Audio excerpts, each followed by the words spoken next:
Dunia pendidikan tanah air lagi-lagi tercoreng akibat perbuatan tidak pantas yang dilakukan tenaga pengajar. Kejadian memilukan menimpa seorang santriwati di Kutai Kartanegara, Kalimantan Timur. Dengan alibi menikahi sang santri secara siri, seorang oknum guru melampiaskan hasrat seksualnya hingga korban hamil. Ironisnya, perbuatan tersebut tanpa sepengetahuan orang tua korban yang terkejut melihat perubahan psikis anaknya. Ya pemirsa, selain kasus pencabulan selama 1 jam ke depan, Realita juga akan menghadirkan berita kriminal pilihan. Bersama saya, Debbie Kristani. Ya pemirsa, ratusan pemotor beraksi balap liar di Jalan Tentara Pelajar, Kebayoran Lama, Jakarta Selatan. Pemotor dan penonton memblokade jalan sehingga mengganggu pengguna jalan lain.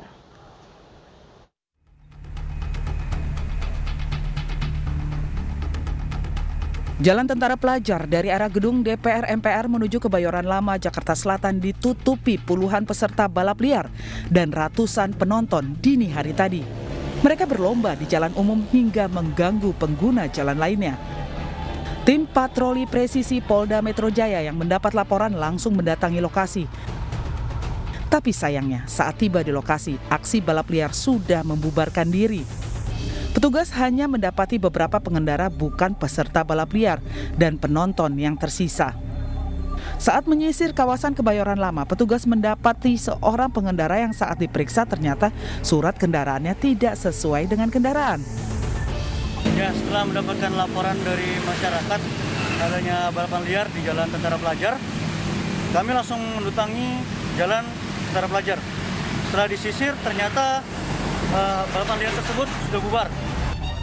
Pelanggar lalu lintas yang tertangkap ini kemudian dibawa ke Polsek Kebayoran Lama untuk dimintai keterangan dan diberikan sanksi tilang. Dari Jakarta, Helmi Sajangbati, iNews melaporkan. Selanjutnya informasi dari Jawa Barat, pemirsa. Teror geng motor kembali meresahkan masyarakat. Di Cimahi, geng motor merusak bengkel motor dan mencuri barang di rumah warga.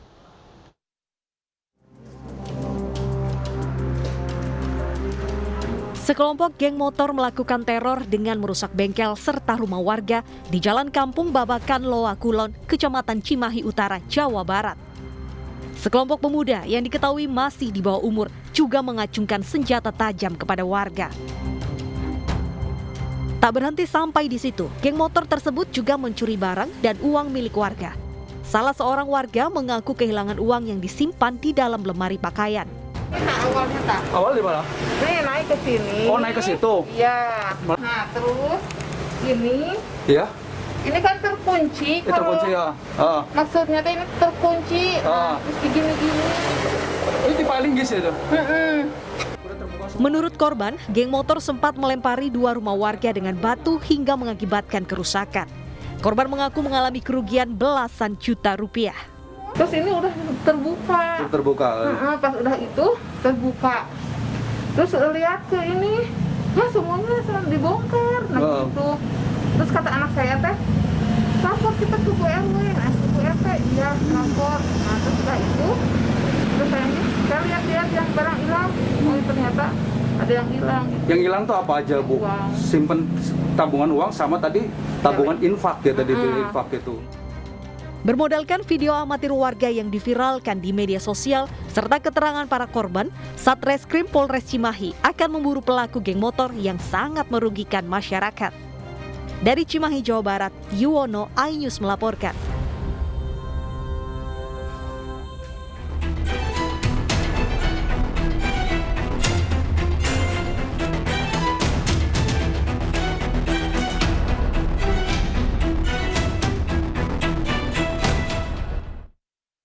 Warga Cibinong, Bogor geger dengan penemuan mayat perempuan terbungkus kardus.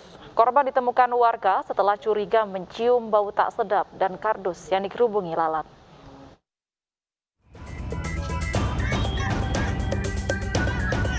Bau tidak sedap dari sebuah kardus besar memancing kecurigaan warga di Jalan Karadenan, Cibinong, Kabupaten Bogor, Jawa Barat. Setelah dibongkar warga, ternyata berisi mayat wanita tanpa identitas. Polisi yang mendapat laporan memeriksa saksi-saksi, namun tidak ada satupun warga yang mengenali korban. Penemuan mayat di tengah perkampungan memancing perhatian warga. Mayat gitu. Laki-laki perempuan? Kayaknya sih rambutnya panjang, cuman belum sempat ngebuka mukanya gitu. Rambutnya panjang, pakai tank top, gitu. Kondisinya saat itu? Ya kondisinya udah bau lah, udah bau gitu. Petugas membawa mayat dalam paket berbalut kardus ke rumah sakit untuk diotopsi. Kasus temuan mayat ini dalam penanganan Reskrim Polres Bogor.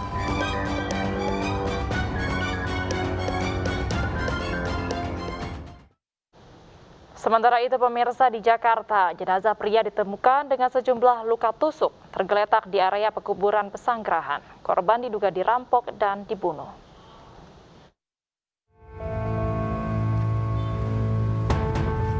Warga dan petugas menemukan sesosok jenazah pria tergeletak di Taman Pemakaman Umum Kober, Pesanggerahan, Jakarta Selatan. Terdapat sejumlah luka tusuk pada tubuh korban. Jenazah kemudian dievakuasi ke Rumah Sakit Fatmawati. Diduga korban tewas akibat dibunuh setelah bertikai dengan rekannya. Barang-barang berharga milik korban seperti uang tunai, ponsel, dan sepeda motor pun raib. Ya, ini dia balik kerja ke tempat saya, terus balik jam 3 lewat, balik. Ya saya nggak tahu lagi tuh, nggak ada kabar. Terus pas saya taunya pas saudara mau belanja ke pasar, dia bilang ada orang meninggal di depan gitu. Ya udah saya langsung kontak keluarganya, saya hubungin. Bersangkutan ini ada hubungan saudara dengan Mbak atau bagaimana, Mbak? Saya dekat sama dia, pacar. Oh, pacar Mbak. Oh, berat untuk barang-barang korban, Mbak, apakah ada di lokasi, Mbak? Kalau yang saya lihat sih, saya belum lihat sih. Cuman dia bawa uang 2 juta lebih, handphone, motor baru, motor yang mahal. Polisi masih mendalami kasus ini dengan memeriksa sejumlah saksi dan mengumpulkan barang bukti.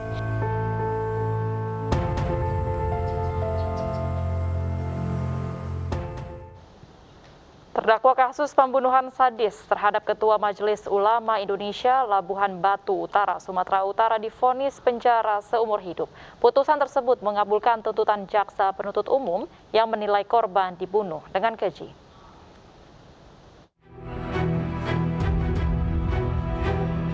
Supriyanto alias Anto Dogol divonis penjara seumur hidup oleh Majelis Hakim di Pengadilan Negeri Rantau Prapat, Labuhan Batu, Sumatera Utara. Supriyanto merupakan terdakwa kasus pembunuhan sadis Ketua MUI Labuhan Batu Utara, Aminur Rashid Arwan pada Juli 2021. Majelis Hakim menilai terdakwa secara sah dan meyakinkan bersalah melakukan tindak pidana pembunuhan berencana. Vonis ini disambut baik istri korban yang hadir dalam sidang putusan. Kalau keputusan hukuman mati nggak mungkin ya kan. Kalau seumur hidup kami terima. Tapi kalau kurang dari itu kami nggak nerima. Jadi intinya tadi dia udah dibacakan majelis hakim bahwasanya seumur hidup. Iya. Jadi ibu dan keluarga terima, Bu, ya? Terima, kalau seumur hidup kami terima. 28 Juli 2021, Ketua Majelis Ulama Indonesia Labuhan Batu Utara, Sumatera Utara, Aminur Rashid Arwan, ditemukan tewas di saluran air tak jauh dari rumahnya. Pelaku pembunuhan segera terungkap, yang merupakan seorang buruh perkebunan sawit milik korban. Saat penangkapan, pelaku sempat jadi sasaran amuk warga. Anto Dogol membunuh Ketua MUI Labuhan Batu Utara karena sakit hati. Pelaku tidak terima saat ditegur korban agar tidak lagi mencuri sawit miliknya. Seorang pemuda di Kendal, Jawa Tengah diamankan polisi setelah terlibat perkelahian dengan temannya yang mengakibatkan korban tewas. Motif keduanya berkelahi diduga karena asmara.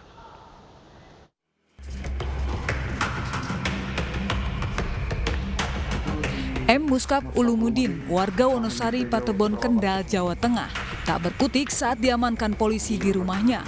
Muskaf diamankan polisi karena telah terlibat perkelahian dengan Imam Ali Murtado, teman kerjanya, hingga korban tewas. Muskaf diamankan tak lama setelah kejadian perkelahiannya dengan korban. Polisi yang datang ke lokasi kejadian memeriksa saksi-saksi dan langsung mengejar Muskaf. Pertengkaran berawal saat korban menuduh pelaku merebut kekasihnya dan mengakibatkan keduanya bertengkar. Saat perjalanan pulang ke rumah, pelaku diadang korban dan terlibat perkelahian. Pelaku melawan pukulan korban saat korban terjatuh ke tanah, pelaku mencekik korban hingga tewas dan menenggelamkannya ke saluran air. terjadi kecemburuan, soalnya gebetannya imam itu teman saya yang juga sering ngobrol, sering ibaratnya kalau ada apa-apa itu minta tolongnya sama saya. Iya, itu. Jadi pakar makan tanaman. Imam si korban itu cemburu. Si korban pas malam itu marah-marah lewat telepon. Motif sementara tersangka melakukan pembunuhan adalah cemburu dan terlibat cinta segitiga antara korban dan pacar korban. Polisi masih akan selidiki motif lebih lanjut dengan memeriksa saksi lain yaitu teman wanita korban. Yaitu asmara, cemburuan, namun karena kan ya orang ketiga itu wanita yang dimaksud itu belum kami periksa dan akan sudah kami periksa dan dalami bagaimana motif realnya, yang pasti ada cinta segitiga asmara. Dan motifnya Tersangka akan dijerat dengan pasal 338 KUHP tentang pembunuhan dengan ancaman 15 tahun penjara. Sebelumnya jasad Imam Ali Murtado ditemukan di saluran air di Jalan Raya Kelurahan Balok, Kecamatan Kota Kendal, Jawa Tengah. Korban ditemukan tertelungkup di dalam saluran air. Korban pertama kali ditemukan warga yang melintas di jalan tersebut dan melaporkan ke Polsek Kota Kendal. Menerima laporan penemuan jasad, petugas langsung mendatangi tempat kejadian perkara dan memeriksa korban. Di lokasi kejadian, polisi menemukan sepeda motor milik korban bernomor polisi H5272AND, telepon genggam, dan dompet korban. Jasad korban langsung dibawa ke Rumah Sakit Bayangkara Semarang untuk diotopsi. Tidak akur sejak lama hingga mendendam, seorang pekerja tambang timah di Bangka Barat, Bangka Belitung membunuh teman kerjanya. Pelaku mengubur jasad korban di lubang bekas galian timah untuk menghilangkan jejak.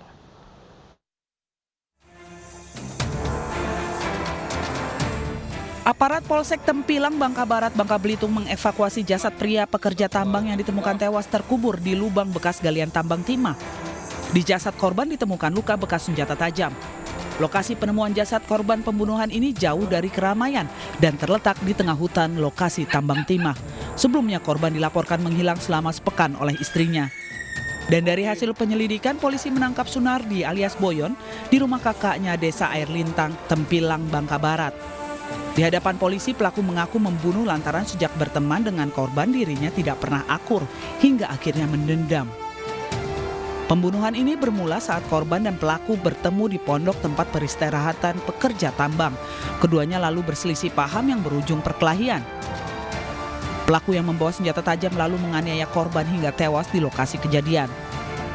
Bingung melihat jasad korban, pelaku lalu mengubur jasad menggunakan pasir di lubang bekas galian timah untuk menghilangkan jejak. Yang selama ini mungkin dendam, sering diganggu oleh korban dan sering jadi ribut sebelumnya. Mungkin pada malam itu puncaknya dari pelaku ini emosi yang mengakibatkan pelaku gelap mata dan melakukan penganiayaan menggunakan senjata tajam berupa golok yang diarahkan ke leher korban bagian belakang dan kepala sehingga mengakibatkan korban meninggal dunia. Atas perbuatannya, pelaku kini mendekam sel tahanan Polsek Tempilang. Dirinya dijerat pasal berlapis dengan ancaman hukuman maksimal 15 tahun penjara. Dinikahi secara siri oleh guru tanpa sepengetahuan orang tua, seorang santri alami trauma. Selengkapnya sesaat lagi, tetaplah bersama kami di Realita.